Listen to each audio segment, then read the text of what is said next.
جو لوگ اللہ پر ایمان لائیں، کہیں کہ ہمارا رب اللہ ہے، پھر اس پر جم جائیں، ان پر فرشتوں کا نزول ہوتا ہے، نہ کوئی غم کرو نہ خوف، خوشیاں مناؤ جنت کی جس کا تم سے وعدہ کیا گیا تھا۔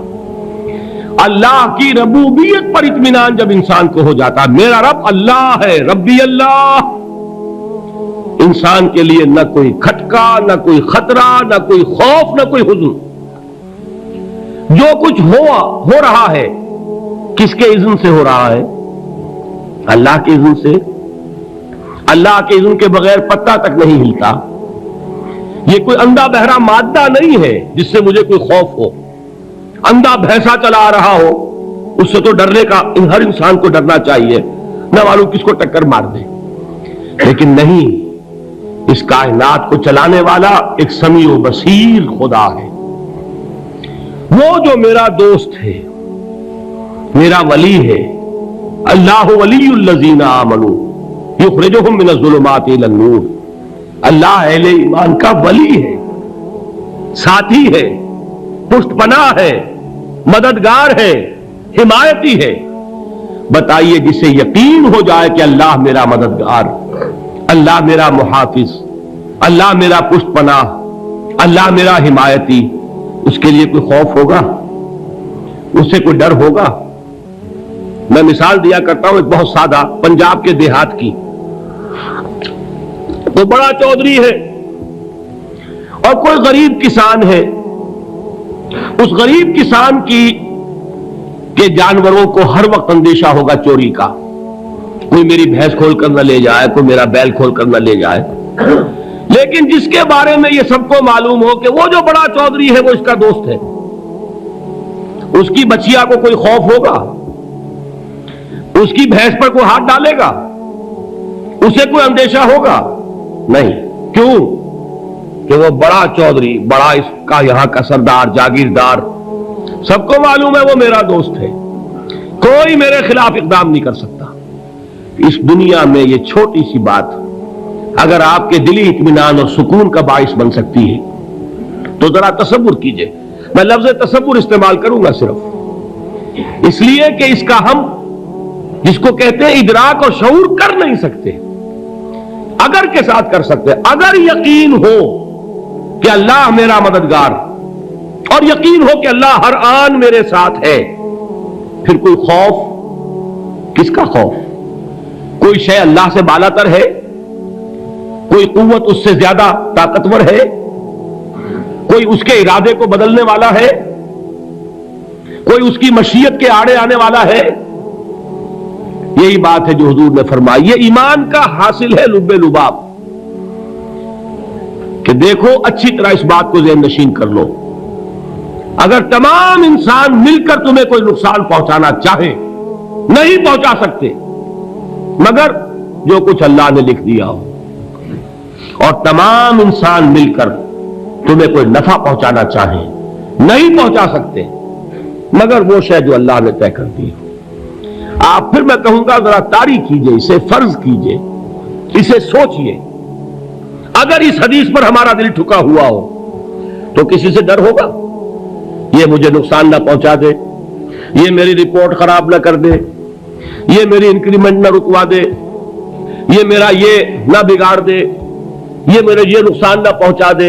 اس کا ڈر، اس کا ڈر، اس کا خوف، اس کی خوشامد، اس کے لیے جا کر طرح طرح سے اپنی عزت نفس کو ذلیل کروانا اس کے سامنے، یہ سب کچھ کیوں کرتا ہے انسان؟ جب سمجھتا ہے کہ اس کے ہاتھ میں میرا کوئی نفع ہے، اس کے ہاتھ میں میرے لیے کوئی ضرر ہے، یہ مجھے کوئی گزن پہنچا سکتا ہے، یہ مجھے کوئی نقصان پہنچا سکتا ہے، یہ میرا کوئی کام بنا سکتا ہے، یہ میری کوئی ضرورت پوری کر سکتا ہے، اسی کا نام شرک ہے۔ جہاں آپ نے یہ سمجھا کہ غیر اللہ کے اندر کوئی طاقت موجود ہے وہی شرک ہے۔ بتوں سے تجھ کو امید خدا سے نو امیدی، مجھے بتا تو صحیح اور کافری کیا ہے؟ شرک تو یہ ہے جس پر بھی تمہیں یہ خیال ہے، کلمہ ہے یہ کلمہ سوم، لا حول ولا قوت الا باللہ، ذرا اس پر دل کو کبھی اگر آپ تصور کریں، پھر فرض کریں، دل ٹھک جائے اس پر، کوئی طاقت نہیں۔ یہی بات تھی جو شیخ عبد القادر جیلانی رحمۃ اللہ علیہ نے اپنی وصیت میں اپنے بچے سے کہی. 11ویں دینے والے ہیں، لیکن حضرت شیخ عبد القادر جیلانی کی وصیت اور تعلیمات کو کتنے لوگ ہیں جانتے ہو؟ یہ جن مقامات تک پہنچے ہیں وہ کس چیز کی بدولت پہنچے؟ انہوں نے جو پیغام دیا وہ کیا تھا؟ اے میرے بچے، جس طریقے سے قرآن مجید میں حضرت لقمان کی نصیحتیں جو ہے نقل کر دی گئی ہیں، میں یہ عرض کروں گا بالفرض اگر قرآن حضرت عبد القادر جیلانی کے بعد نازل ہوا ہوتا تو شیخ عبد القادر کی یہ نصیحتیں بھی قرآن میں درج ہوتی. اتنی اونچی نصیحتیں ہیں. اے میرے بچے، اس حقیقت کو ذہن نشین کر لے، لا فاعل فی الحقیقت ولا مؤثر الا اللہ. اس کائنات میں نہ کوئی فاعل حقیقی ہے نہ مؤثر حقیقی ہے سوائے اللہ کے. کسی شے میں کوئی تاثیر نہیں اگر اللہ نہ چاہے. آگ جلا نہیں سکتی اگر اللہ نہ چاہے. پانی ڈبو نہیں سکتا اگر اللہ نہ چاہے. زہر ہلاک نہیں کر سکتا اگر اللہ نہ چاہے. کوئی چیز فائدہ نہیں پہنچا سکتی اگر اللہ نہ چاہے. تو در در پہ کیوں سر جھکاتے ہو؟ در در پر کیوں جبیں سائی کرتے ہو؟ سب کے سامنے کیوں ہاتھ پھیلاتے ہو؟ ایک اللہ سے مانگو. ایک اللہ کے سامنے جبین پر اپنی جبین رکھو. لا فاعل فی الحقیقت ولا مؤثر الا اللہ. نظر آتا ہے ہمیں کہ پانی پیاس بجھا دیتا ہے. پیاس بجھانے کی صلاحیت پانی میں نہیں ہے، اللہ کے اذن سے. کھانا بھوک مٹا دیتا ہے. بھوک مٹانے کی صلاحیت کھانے میں نہیں ہے، اذن رب میں ہے. دیکھیے یہی یقین تھا. حضرت موسیٰ علیہ السلام کا واقعہ یاد کیجئے. سامنے سمندر آ گیا ہے. قوم دیکھتی ہے پیچھے کہ گرد و غبار کا طوفان ہے. معلوم ہوا کہ فرعون اپنے لشکر سمیت آ گیا ہے. لشکر جب چلتا تھا تیز رفتاری کے ساتھ تو گرد و غبار کا جو طوفان اٹھتا تھا اس کا تصور کیجیے. اور لمحہ بلمحہ وہ قریب آ رہا ہے. پوری قوم نے کیا کہا؟ اے موسیٰ انا لمدرکون. اے موسیٰ ہم تو پکڑے گئے. قرآن مجید میں تو یہاں وہ باتیں نہیں لکھی ہیں، لیکن تورات میں یہ درج ہے کہ بنی اسرائیل جھگڑنے لگے، دست و گریبان ہو گئے موسیٰ کے ساتھ. موسیٰ ہمیں یہاں مروایا لا کر، اس سے تو ہم ہی بہتر تھے. وہاں کھانے کو ملتا تھا، زندگی تو تھی، بیگار ہم کر رہے تھے، موت تو نہیں تھی. اب جو کچھ ہوگا اس کا تصور کرو، جس طریقے سے ہمارے ٹکڑے اڑائے جائیں گے. تو لڑ رہے ہیں حضرت موسیٰ علیہ السلام سے. یہ تورات کی تفصیل ہے. قرآن میں صرف اتنا آیا ہے، پریشان ہو کر انہوں نے کہا انا لمدرکون. موسیٰ ہم تو پکڑے گئے. اس وقت موسیٰ کا جواب کیا ہے؟ کلا ان معی ربی سیہدین. نہیں، میرے ساتھ میرا رب ہے، وہ راستہ دے گا. بتائیے کہاں راستہ نظر آ رہا ہے؟ یہ ہے ایمان بالغیب. راستہ نظر نہ آئے تب اللہ پر یقین ایمان ہے. جیب میں پیسے ہوں اور تب دل کو اطمینان ہے تو ایمان کس پر ہوا؟ پیسے پر، اللہ پر نہیں. جب وسائل و ذرائع نہ ہو اور پھر یقین ہو کہ اللہ مسبب الاسباب ہے، وہ اسباب کا پابند نہیں ہے، وہ اسباب کا محتاج نہیں ہے، اسباب اس کے محتاج ہے. اگر یہ یقین ہے تو اللہ پر ایمان ہے. یہ نہیں ہے تو تمہارا ایمان اسباب پر ہے، وسائل پر ہے، ذرائع پر ہے، مادیات پر ہے، اللہ پر نہیں. اس وقت کہاں راستہ تھا؟ کوئی راستہ تھا؟ سمندر ہے اور ادھر سے لشکر آ گیا ہے. کلا ان معی ربی سیہدین. اب دیکھیے ایمان کہہ دینا آسان ہے، ہوا معکم اینما کنتم. جہاں کہیں بھی تم ہوتے ہو اللہ تمہارے ساتھ ہوتا ہے. لیکن اس کا یقین قائم ہو جائے تو زمین و آسمان کا فرق واقع ہو جائے. یہی بات ہوئی حضور کے ساتھ. غار ہے، چھپے ہوئے ہیں محمد رسول اللہ اور آپ کے وہ یار غار ابو بکر صدیق رضی اللہ تعالی عنہ. اقبال نے حضرت ابو بکر کی شان میں چند اشعار کہے صرف، لیکن واقعہ یہ ہے کہ بھاری بھاری نظموں پر اور قصیدوں پر بھاری ہے. طویل ترین نظمیں اور قصیدے ہوں ان پر بھاری ہے. ہمت ابو بکر کی ہمت جو ہے کشت ملت را چو ابر، جیسے بارش سے کھیتی اپجتی ہے، ابو بکر کی ہمت اور عزیمت اس امت کو اسی طرح سینچنے والی ہے۔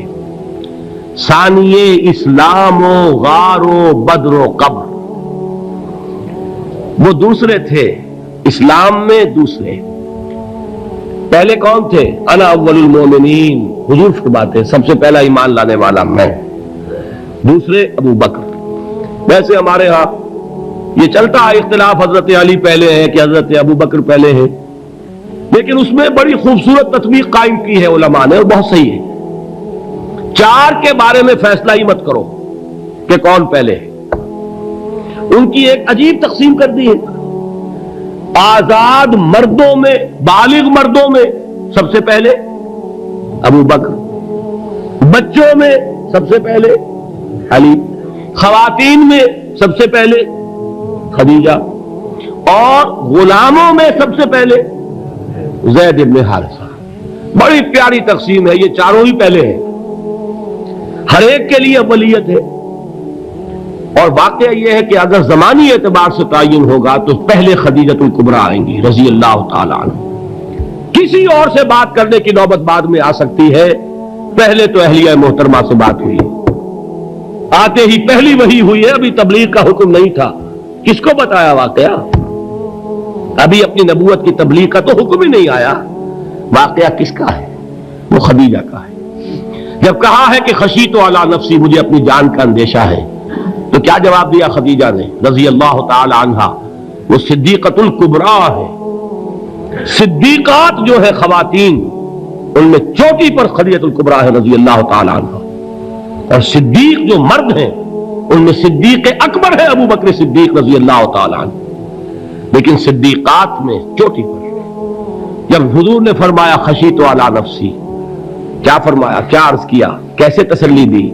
نہیں نہیں، اللہ آپ کو ضائع نہیں کرے گا، آپ غریبوں کے ہمدرد ہیں، آپ مساکین کے تکالیف رفع کرنے والے ہیں، آپ بیواؤں کی سرپرستی کرتے ہیں، آپ مسافروں کی خدمت کرتے ہیں، اللہ آپ کو ضائع نہیں کرے گا۔ یہ یقین ہے اس خاتون کے اندر۔ خیر وہ ایک علیحدہ بات ہو جائے گی۔ میرے دل پر حضرت خدیجہ رضی اللہ تعالی عنہ کی شخصیت کا بڑا گہرا نقش ہے، جو وہ کوئی اور ہی وقت اور موقع ہوا تو بیان ہوگا۔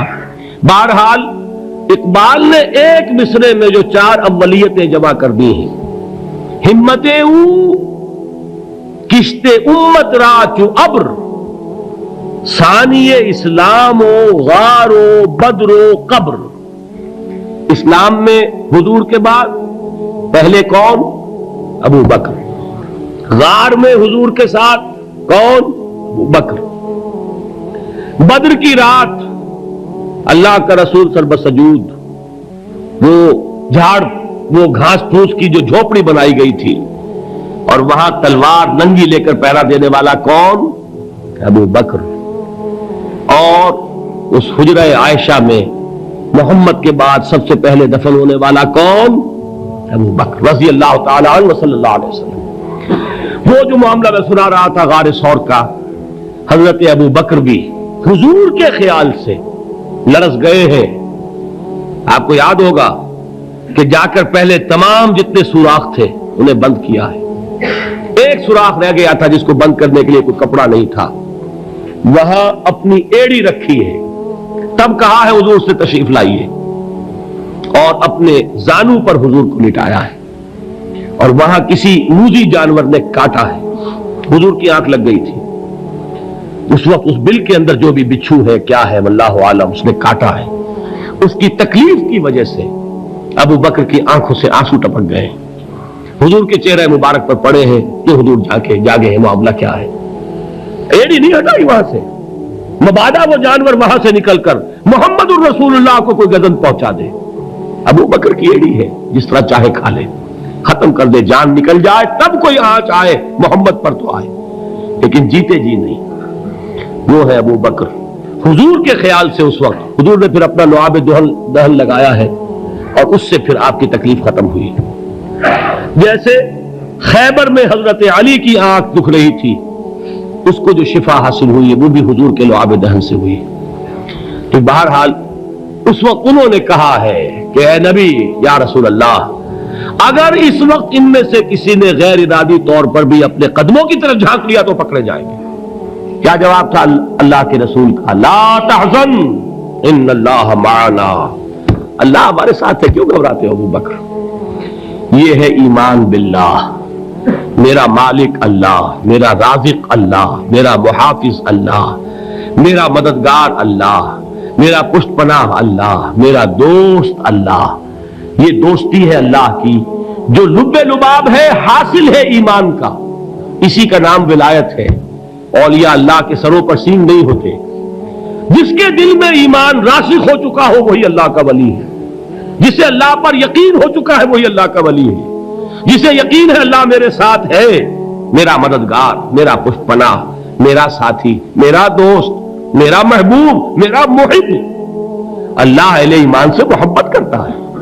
واللہ یحب الصادقین، ان اللہ یحب الذین یقاتلون فی سبیلہ صفا کانہم بنیان مرصوص۔